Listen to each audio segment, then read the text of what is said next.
Ladies and gentlemen, a very good evening to you and welcome to the Doha debates coming to you from the Turkish city of Istanbul and sponsored by the Qatar Foundation. We're guests of the Bosphorus, or Boğaziçi University, which in fact overlooks the waterway itself, one of the world's most important shipping lanes, forming part of the boundary between Europe and Asia. It's a unique vantage point on which to hold tonight's debate, and we're delighted to be here. Over the last year, as much of the Arab world has sunk into chaos, many Arab eyes have turned towards Turkey. Could this country provide a model for those new Arab states, a successful blend of Islam and democracy? Or do a number of deep and worrying questions about its human rights record rule out Turkey as an example to follow? Questions that lie at the centre of our debate and our motion, controversial as ever. This House believes that Turkey is a bad model for the new Arab states. As usual, you, the audience, will decide the issue by your vote, but not before we've heard in detail from our panellists who disagree profoundly with each other. Speaking for the motion, they are Ece Temel-Kuran, one of Turkey's best-known award-winning reporters and commentators. Not that that prevented her from joining the ever-multiplying ranks of unemployed Turkish journalists after writing about a Turkish airstrike that went badly wrong. Also in favour of the motion, Hasan Mnemne. He's a senior transatlantic fellow at the German Marshall Fund. He has also served as director for the Iraq Memory Foundation, which promoted political responsibility and justice in Iraq. Speaking against the motion, Sinan Ulgen, visiting scholar at Carnegie Europe in Brussels and chairman of the Centre for Economic and Foreign Policy Studies here in Istanbul. As a Turkish diplomat, he's served both in Brussels and Tripoli. And with him, Abu Bakr Jameh, co-editor of the Moroccan news website lacom.com. He's won several awards for his support of press freedom and is now a visiting fellow at Harvard University. Ladies and gentlemen, our panel.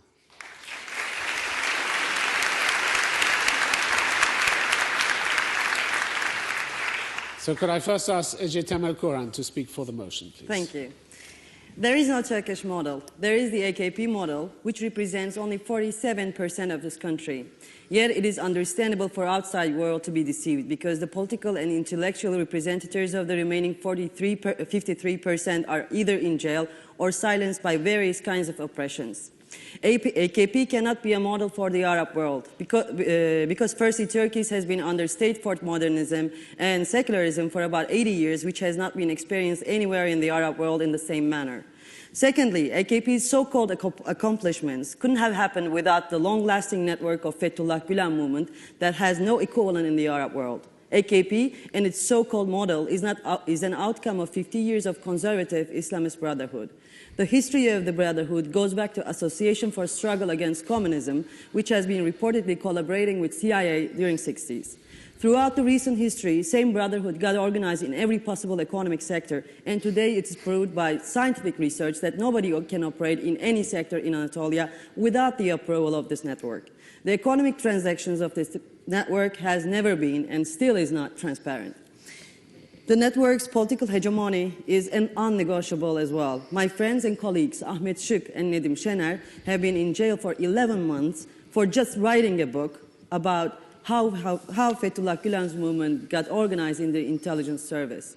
The AKP party promised to end the military hegemony in Turkish politics, but just replace it with their very own authoritarian regime, where people are labeled as terrorists if they criticize the government. Massive political arrests have become an integral part of the AKP model. There are 500 students, more than 100 journalists, over 3,500 Kurdish and Turkish politicians in jail today. According to AP survey, the latest AP survey, 1/3 of the world's terrorists are based in Turkey. For many other anti-democratic practices, Turkey cannot be a model for Arab world simply because Arabs have already enough problems.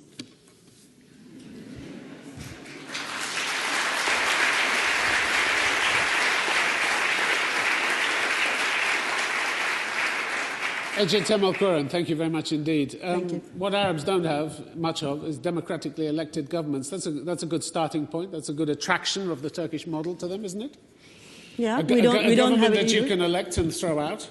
Yeah, we have a democratically elected government, but it's not operating in a democratic way, let's put it that way. But then it can be thrown out if the electorate don't like it, can't it? Well, I don't know. That's one of the safeguards of democracy. They're silenced in many different ways, so I don't know if they can be voting for the next election either.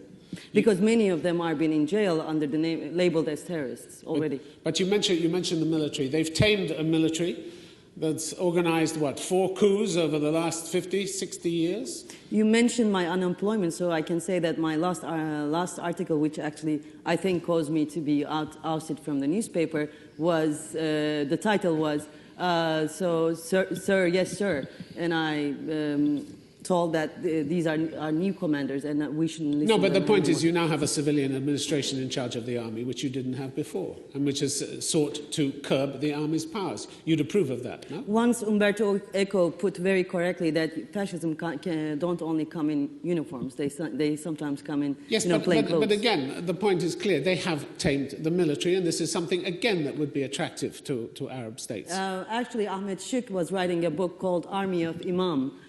So maybe they have their own army now. Otherwise, Ahmed should have been outside. Ahmed Shik should have been outside. And the changes they've made to the terror laws, the government amended the anti-terror laws to prohibit prosecution of minors under the laws. They've reduced punishments for illegal demonstrations and meetings, all this going back to July last year.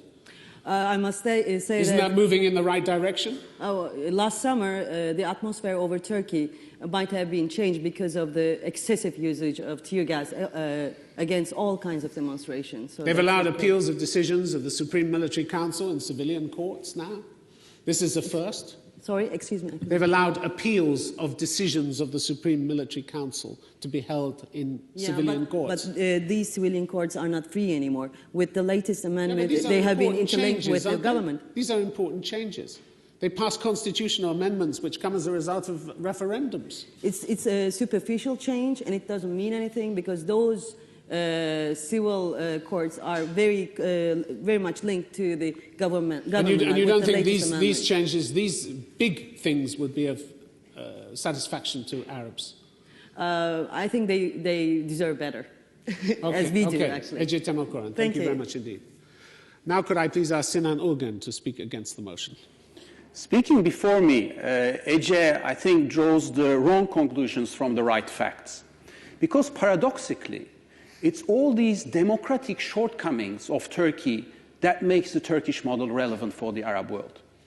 It is this aspect of a work still in progress, under construction, that makes this model relevant for the Arab world in a way that the Swedish or the Swiss model is not. And there must be a reason why we're sitting here today talking about the Turkish model rather than the Swiss model. My second argument against the motion is that the Turkish model has relevance for the region, not only because Turkey is in the neighborhood, it is geographically close to this neighborhood, but also because of the cultural affinity aspect. Namely, Arab people have, in terms of their cultural affinity, have an association with Turkey. They relate to what's going on in Turkey. They relate to what's going on in Turkish society. And I think the best way to prove this argument is just to tell you that the wild success of the Turkish soap operas across the Arab world, from Morocco to Qatar, incidentally, there must be a reason for that. And the reason is that there is an interest that the Turkish model is relevant for the people of the Arab world. My third argument is, let's stop for a second. And instead of us talking, let's listen to what the Arabs say about Turkey. And there, whatever public opinion poll you look at, clearly Turkey stands out as the model. I can give you many, but I'll just give you one example. The latest survey that I've seen, the Arab public opinion poll, Egyptians were asked, what sort of political system do you want for Egypt? And the outcome was very clear. 44% they said Turkey, 10% France, and 8% Saudi Arabia.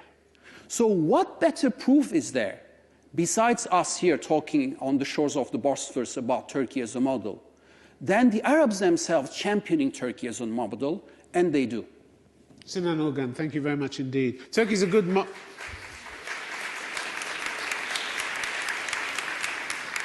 Turkey's a good model because Arabs like your soap operas. That's a credible argument. I think it's a very credible argument.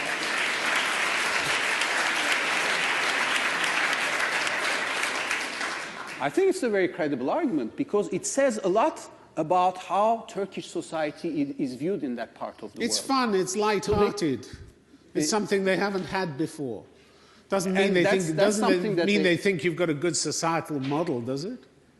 I think it means that we have a good societal model. I think that the attention, the popularity of those soaps tell us something about how the Turkish model is perceived in that part of the world. At what point do these shortcomings, these democratic shortcomings that you talk about, become the model?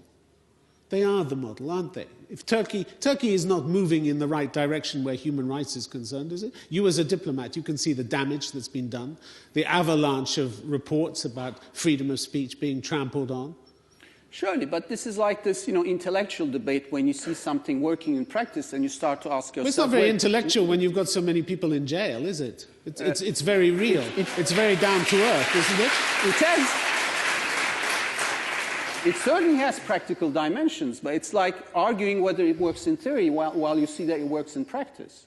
And I think let's talk about facts then. Last year alone, the European Human Rights Court received nearly 9,000 complaints against Turkey for breaches of press freedom and freedom of expression.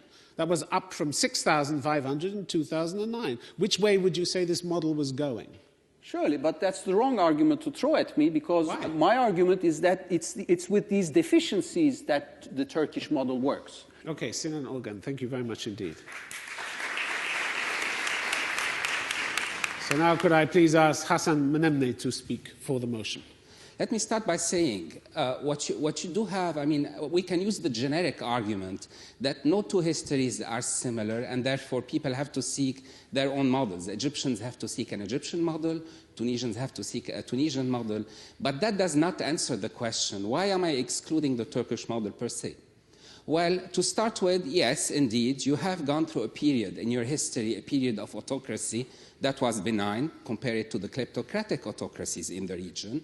You have had to deal with the issue of military hegemony, and you've dealt with it with, I would say, a fair degree of success.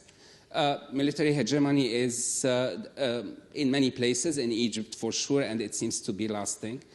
Much more important, though, in terms of the lack of its relevancy, you do have a national issue that is still unresolved. Not only about the Kurds, but also about the Armenian question. Up until that is resolved, I wonder how, in fragmented societies across the region, what do we mean by a Turkish model? Do we mean that we are going to once again kind of deal with in a non-inclusive way with the national issues that exist? But let me stop here about all this part about assessing Turkey, and let me go back into looking at the Turkish model from an Arab perspective.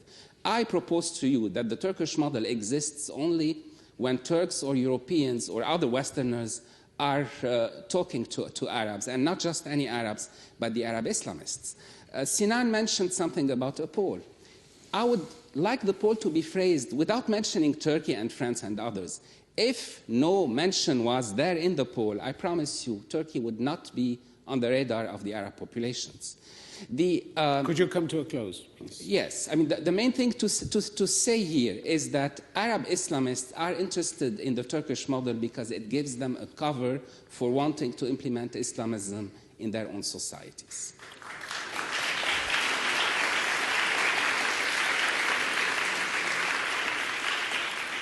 Hasan Menemne, thank you very much indeed. Why shouldn't Arabs and new Arab states want the other things that Turkey has, like a successful economy, like huge growth rates, like new cities, schools, some of the things that have been produced in Anatolia? Why shouldn't they aspire to those things? By all means, I'm sure they do aspire, but these are... that's a major part of the Turkish model, isn't it? This is part of any... if economic success was the key issue here, probably the German model would be best in that case. Yeah, but I don't know, but I don't think Germany is an Islamic government yet, is it? Why would they... They're looking at an Islamic government and seeing that it's possible to have runaway growth rates, possible to have the fastest growing middle class in the Middle East.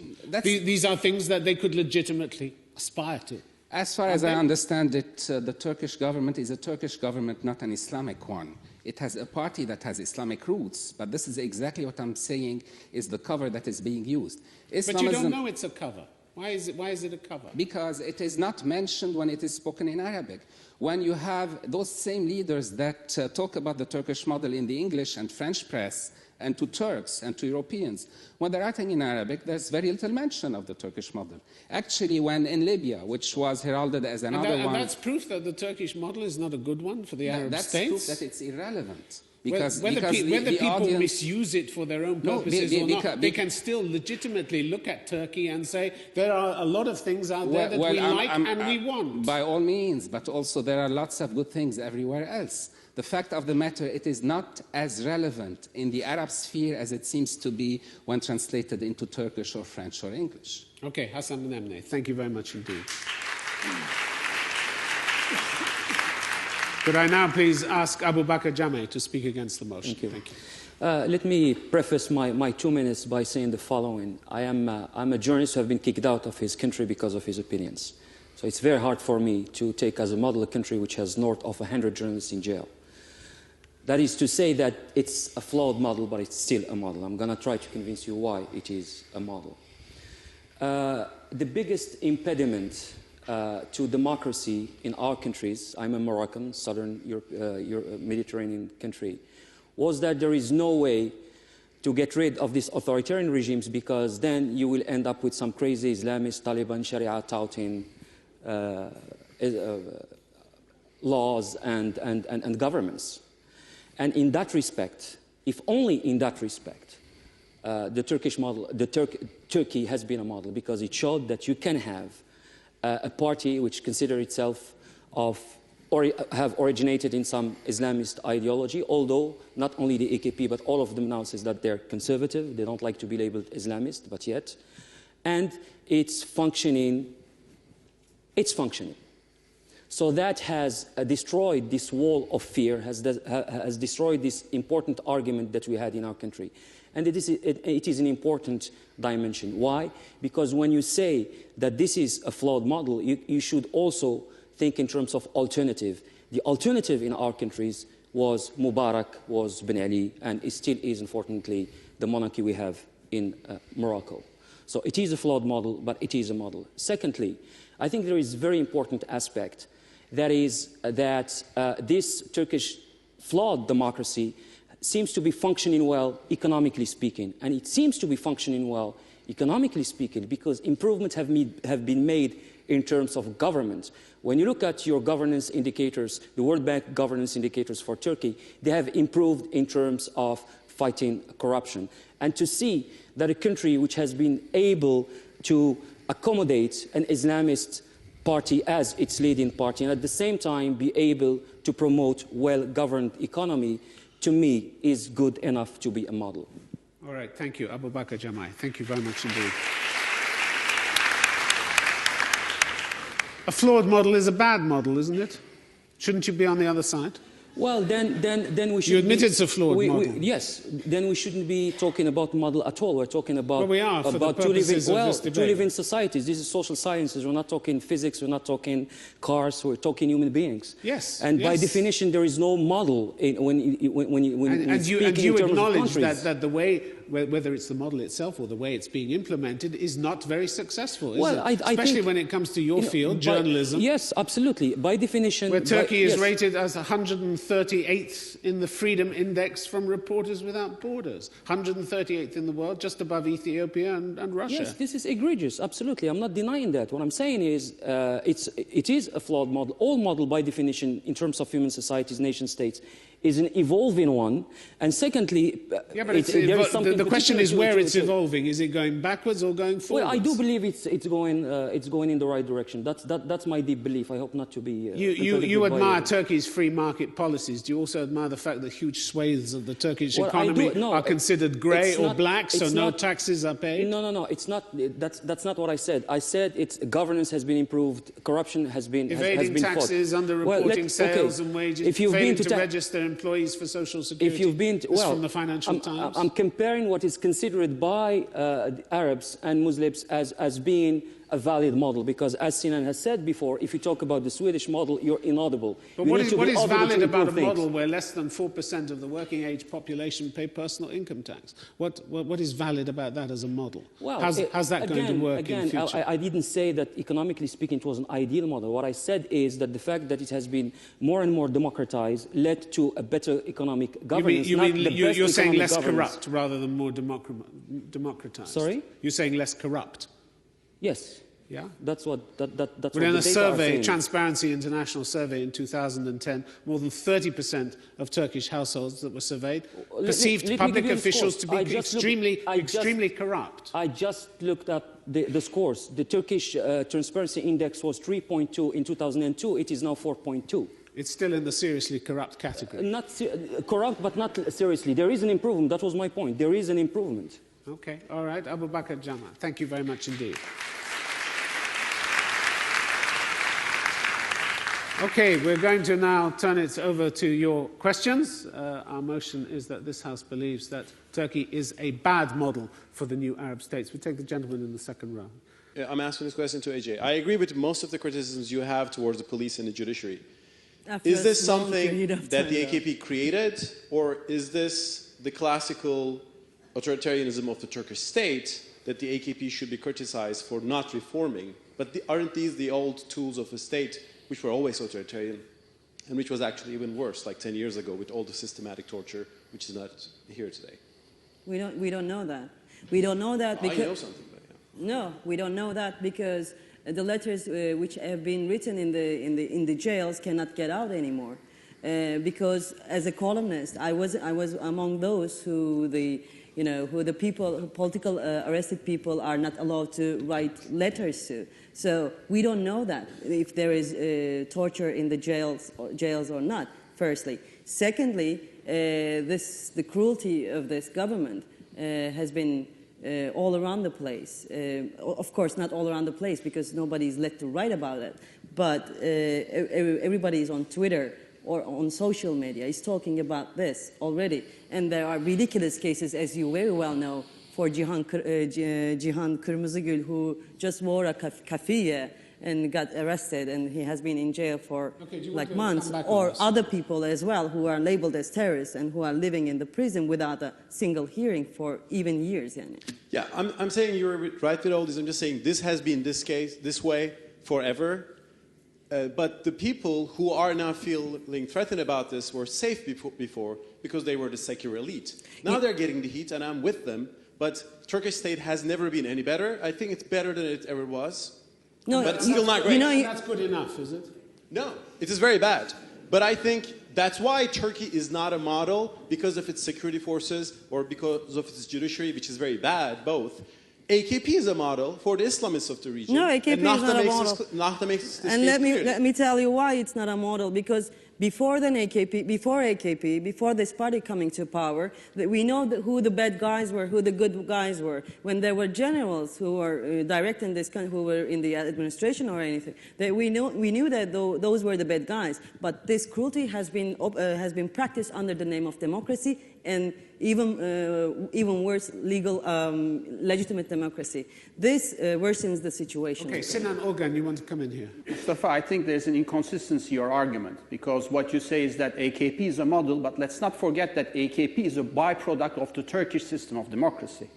So in a way, one of the core features of the Turkish model is how Turkey has been able to accommodate the rise of political Islam in a formally democratic, pluralistic setting.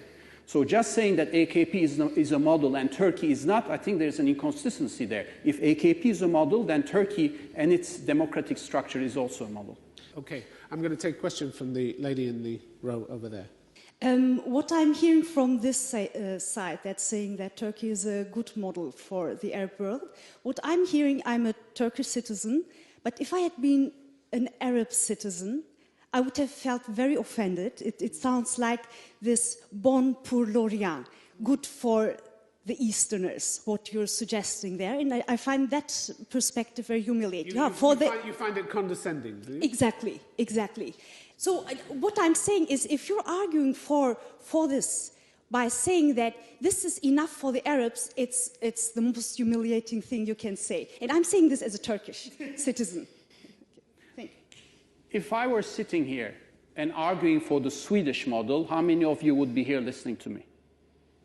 In other words, yes, Turkey has, and this has been stated, has its flaws, but all models have their flaws. And again, the democratic deficit that Turkey has is not the core component of the Turkish model. It's only one of the components of Turkish model. The Turkish model is about more. It's also about building a vibrant democracy.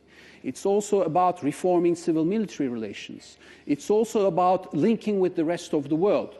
So Turkey has a number of different features that today combine, interact to form the Turkish model. Democracy is a very important one, but it's only one of those features. It's a very critical feature. We suffer under this lack of a true democracy. We have a 10% barrier when we vote.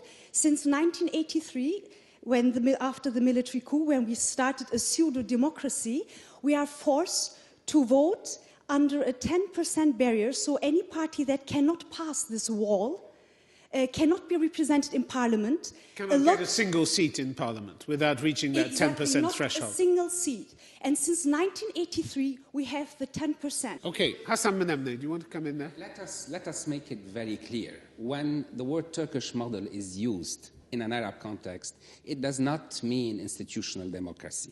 It does not mean procedures. It does not mean judiciary and an independent judiciary. When it is used in an Arab context by Islamists, it means allow us as Islamists to be part of government, period. Regardless of what the content of the program that is being presented in context in which the Islamists feel threatened, such as in Morocco, because they have to pass certain criteria, well, they'll incorporate it. But again, I ask you, not just to look at how they speak to their base, but what their ideologues are saying. Their ideologues do not think very highly of the Turkish model because it's not Islamic enough. Okay, all right, let's take another question. Lady in the second row there, please. The question is to Sinan. Can an Islamist party be democratically minded? And where does that leave the Turkish model? And therefore, is this a model that other countries should aspire to democratically? Sinan Ogan, that's your argument, isn't it? Exactly. And an additional element in that argument is that we are still striving to create a better system of governance and democracy in this country. That does not eliminate the model value of Turkey for the whole region.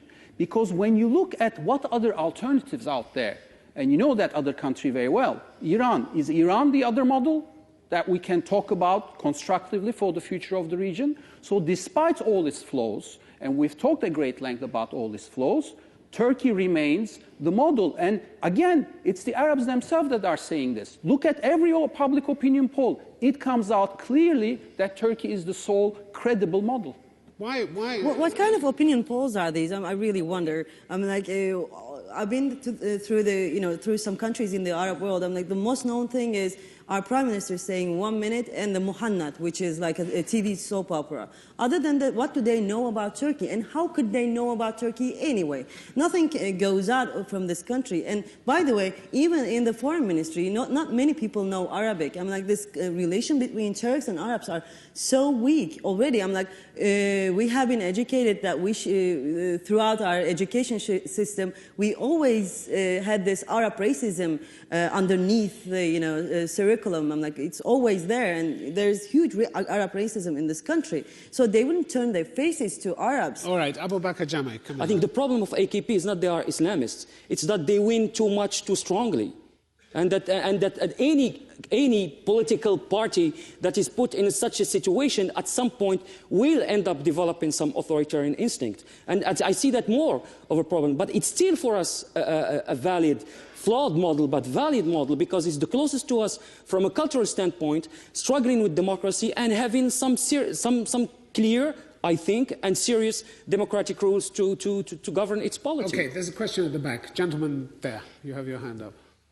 I think if you have to take a country with a number of Muslims as an example for Arab countries, maybe the country with the highest number of Muslims should be the model. I'm talking about India, where the number of, there are a lot of Muslims, they are struggling for democracy, and they are doing everything under democratic rule since 1947.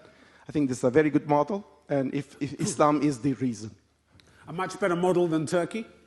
I think so. I lived there, so I think it's a much better model than Turkey. And don't forget that our Prime Minister once said, democracy is a tramway, which we will jump out when we arrive to our destination. And I hope that the Arab countries won't do that. Abu Bakr Jamai. No, I thought you'd say Indonesia, actually, because it would be even more valid because they have a majority of Muslims, which is not the case in India. I'm not saying majority, I'm saying the number of Muslims. Yeah. But it's, polls, words are words, but also opinions are opinions. And clearly the polls the one poll that Sinan has mentioned is very clear on the fact that Turkey is looked up as some kind of a model. And Erdogan, let me tell you the reason why Erdogan has become the most admired leader in the Arab world. I think everybody knows why. The same reason that Nasrallah at some point was the most admired one, then King Abdullah at some point, etc. Jacques Chirac even at some point. It's because of his stance with Israel. That's what made him... Because he's bashed Israel, yes, because, well, he showed some dignity in dealing with Israel, contrary to many other So you think Recep Tayyip Erdogan is one of the most loved men in the Arab world because he stands against Israel? I think that's the reason. Do you really think that? Do you think that Arabs don't watch the news? No, that was the beginning. Speak at once. I'm trying to be as sincere and truthful as possible. But when questions are asked about the Turkish model, and you've mentioned the 44% of Egyptians who are thinking that the Turkish model is the best model, it was not about Erdogan, it was about the model. Okay. I'd like to put the whole business of the polling to rest. Thanks to a Mubarak regime that has insisted on not having any political awareness or education, any poll that you conduct today is a poll about affinity. When you give me a choice as an Egyptian between France, Brazil, and Turkey, I have the most affinity with Turkey because they happen to be Muslims. If you add Iran to that, I would still choose Turkey because they happen to be Sunni. It is not a judgment about the model. It's not a judgment about the politics. Actually, AJ said it right. The Egyptians, the Tunisians, the Arabs in general know next to nothing about Turkey. All what the Arabs know about Turkey is through soap operas that transmit an image of Turkey that is completely unreal, as you know. Okay, well, you've made that point. I'd like to ask whether there are any Arabs in the audience who'd like to come back to you. Yes, over there. Yes, you, sir. Thank you very much. My name is Imadi. I'm a former Syrian ambassador to Sweden. Now I am with the opposition. The reason why I'm telling you who I am is to know how relevant the topic of discussion to me. First of all, I would like to address the gentleman there that you really... We have three gentlemen. Which one would you I'm like saying there. Okay, this one. I appreciate what you said, but I'm sorry you made an insult to us when you say we don't know Turkey. We know only the soap operas. That's not true. We have lived with Turkey 500 years, so that's long enough to learn a lot about Turkey. Also, we have a common culture with Turkey. What is relevant to us with the Turkish experience are four main things. First of all, they ended the military rule, which is very relevant to us. They ended the corruption to some extent, but this extent is enough for us because we are drowned in corruption. And they turned to democracy with ending the military rule. Now, one more important thing is the Islamic Party, which has been able to accept secularism within its policies. And this is an issue which perhaps in Syria is very relevant because we have the majority, not Islamists, but Muslims. But there is also a great deal of people who are secular in one sense or another. Okay, Hassan Nemne, I want you to come back on that. Yeah, I'd like us not to be romantic about it. It's not a matter of 500 years. AJ mentioned anti-Arab racism in Turkish curricula. I would venture to tell you that the vilification... Never mind the length of time, but deal with the issues that he raised. Exactly. The vilification of the Ottoman Empire is part and parcel of what makes Arab nationalism itself. It is anti-Ottoman. Now, all the issues that you mentioned, Turkey succeeded in doing because of Europe. Let us be frank about it. But it did succeed in doing, well, yeah, whether it was Europe or whatever. It succeeded to some extent, but the issue here, there is no Europe impetus. No one is offering any of these states to join the European Union for them to try to reform internally. And therefore, all the incremental successes, which remain incremental, remain incomplete, the impetus was not from an ideology that combined Islam and democracy. It was from a prospective union, a prospective joining of the European Union. And therefore, I'm saying it is all good. I appreciate. This is why I said it is not being critical of Turkey. It is being, I'm simply saying it. The Turkish model is irrelevant in the Arab world. Okay, the Egyptian model. You're not convinced by what you've heard. I don't see why you segregate democracy and Islam. There is a very important saying in Islam: "Amruhum shura baynahum." They have to consult among themselves. So this is the first form of democracy that was founded 1,400 years ago. So your separation is academic. No. In practical terms, it's not true. I should add up something to that. Very briefly, and then I'm going to move on. So if you really know about Turkey or Turkish system, whatever, I'm sure this is the relevant thing, most relevant thing about Syrians, I think. You know how Turkey deals with its minorities, especially Kurds. We just recently lived a massacre in Uludere where 35 people were bombarded, civilians were bombarded, and 19 of them were kids aged between 12 and 17. So can you adopt such a model in Syria and watch the massacre that would come up? That's exactly what I'm saying. We are not saying it's... I am not saying it's the perfect model, but at least it's relevant to us as a first step, perhaps for later, because you cannot bring a Swedish model into Syria. All right, there's a gentleman in the center there. Yes, you. Yes, with glasses. Yeah. My question is directed to the proposition bench. How can you think that? How can you assure that the Islamist movements or fundamentalist movements in a democracy, open democracy, do not take the system and do not prevent the improvement of democracy? Then how can you assure that? It's not our job to assure that. Actually, our job is to assure that everybody has this equal representation and equal. They're represented they have the equal rights to access to political system, to democratic representation. This is what should be assured. Or, it's not our job to stop Islamists to coming to power. That's not the point, I think. Well, there's a very simple reason why those countries and people are looking up to the Turkish model, is that it is a practical agenda for implementing all that has worked in this country. So, in a sense, yes, we can talk theoretically about having the best democratic governance in those countries, but how are you going to get there? That's the solution provided by the Turkish model. Not only in terms of democracy, but it's also about how you build a sound, comprehensive economic system. It's about how you normalize civil-military relationship and how all these different core features interact among others. So it's all about the mechanics of how you go about implementing good governance, rule of law, democracy, and a sound, vibrant economic community. Where is the good governance when students who put up a sign asking for free education are put in jail for months? I mean, where's the good governance there?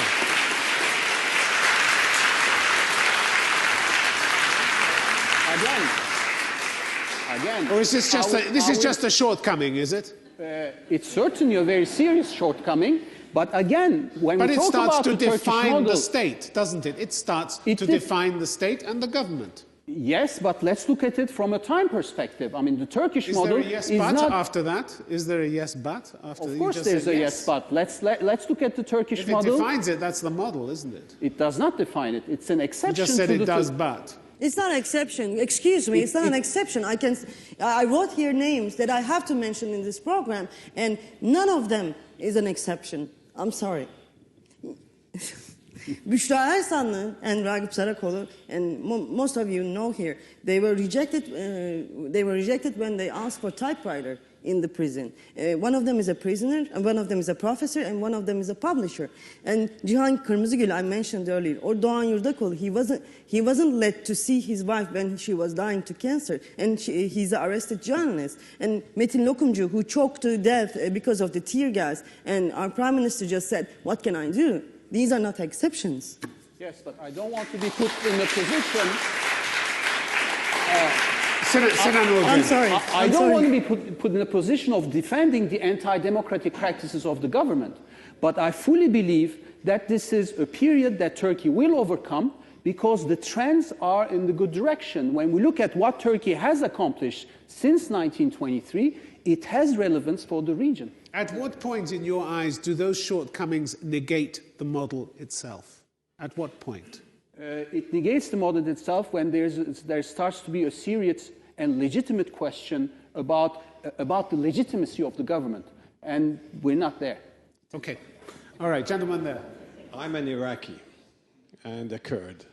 The Turkish model would be the last model I want to be implemented in Iraq. The arguments here have been about secularism and Islam, but still 20% of this population until recently could not even utter their names. So I don't want to waste the next 80 years in my country to reach where Turkey has reached today. The model that should be implemented in the Arab world should be much better than the Turkish model. Thank you. The gentleman in the second row, and then I'll come to you. This gentleman with the glasses.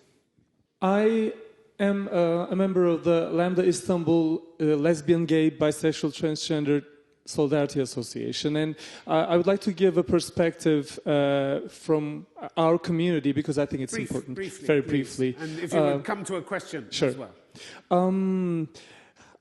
Okay, I'd like to point out the authoritarian tendency in this country that has been ever going, and I think our case is a good example in this, that, and this is not about this government or that government, but I'm just saying it's not going any better. The LGBT organizations are systematically being closed down, trans people are being systematically murdered, and this is just a case out of the ordinary. These are not exceptions, just like the journalists' cases are not exceptions, and I think the way we're leading, where we're headed to, cannot be a model for the Arab world.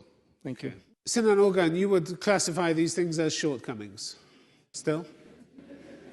Are you I would certainly classify them as drawbacks, shortcomings, but to me, these are very serious problems. I'm not going to challenge the veracity of those claims, but they do not take away from the value of the Turkish model. So let's get practical about this. It's all nice to talk about, having a very good democracy. Who can argue against that? But at the end of the day, what we've talked here, all these shortcomings, they are very serious shortcomings, but I believe Turkey will overcome that, and it will overcome because it has created a model that at the end of the day works. At the moment, I'm based in Tunisia, and 2 days ago there was a demonstration in front of the government place, and I was so surprised because there was no tear gas at all. So I think Tunisia might be a model for Turkey. This is the other problem with the whole framing, because there is no such thing as the Arab world. There are many countries with different histories, with different levels of development.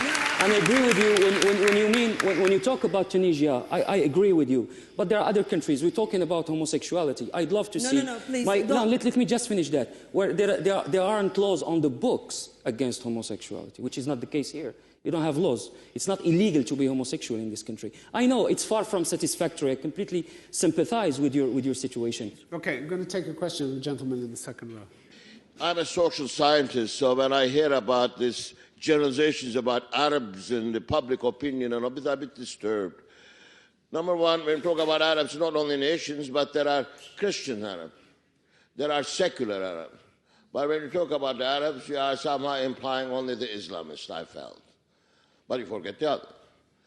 When my friends talk about Turkey, there is not only new Turkey, but there is the Turkey of the secularism, participation of women in politics, the beginnings of parliament and all that.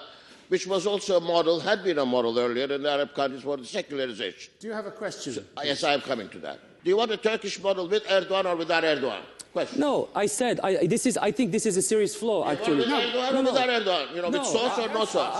I want to do. How do you want it? I don't. À la nature or No, I don't know Erdogan. I'm not going to make that judgment. What I can tell you is I don't want a system that will lend to the existence of an powerful party for a very long time. Sinan Ulgen, do you want to answer that direct question, with or without Erdogan? That's irrelevant. Why? He Because asked it. That's totally irrelevant because the Turkish model. Yeah, but the Turkish model is not about Erdogan. It's not about Deniz Baykal. It's not about Kılıçdaroğlu. It's about institutions. How we have created these institutions since 1923. How we have managed the rise of political Islam. How we have created a vibrant democracy. It's all about institutions. It's not about people. Okay. Ladies and gentlemen, we've come to the point we are going to vote in a moment on the motion, but first I'm going to ask each of the panelists to crystallize their ideas in one sentence before we go to that vote, starting with Ece and moving on to Sinan. Ece Temel Koran. One sentence, please. Arabs should talk to Arabs about which model would be best for them. They should hear their own voices. Turkey cannot be a model, as I said in the beginning, because Arabs have already enough problems. Okay, Hassan Nemne, one sentence, please. Everyone has a lot to learn from everyone, but beware of the use of the Turkish model as a cover for the insertion of Islamism into positions of power where they would be really entrenched in the Arab world. Okay, Abu Bakr Jamai. Well, this is a workable model for us because I don't believe that Islamism is inherently bad, that it can evolve, and that I hope that it will evolve in our countries, and that because our population relate to this model. Okay, Sinan Ulgen, please. One sentence. The reason why we're here today talking about Turkey as a model is because the Arab world is talking about Turkey as a model. Okay. Okay, we are at the point, ladies and gentlemen, we're going to vote on the motion that this House believes that Turkey is a bad model for the new Arab states. Let me just explain about the voting machines, if you take them. If you want to vote for the motion, that is the side represented by those on my right, you will in a moment press button 1. If you want to vote against the motion, the side represented by those on my left, it's button 2. Whichever button you want to press, would you please do it now? Right, there is the vote coming up.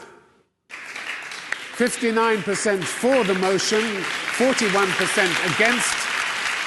The motion has been resoundingly carried. All it remains for me to do is to thank our distinguished panelists. Thank you very much for coming here tonight. Thank you to you, the audience, for your questions. The Doha debates will be back again in a month's time, though sadly not from Istanbul. Till then, from all of us on the team, have a safe journey home. Good night. Thanks for coming. Good night.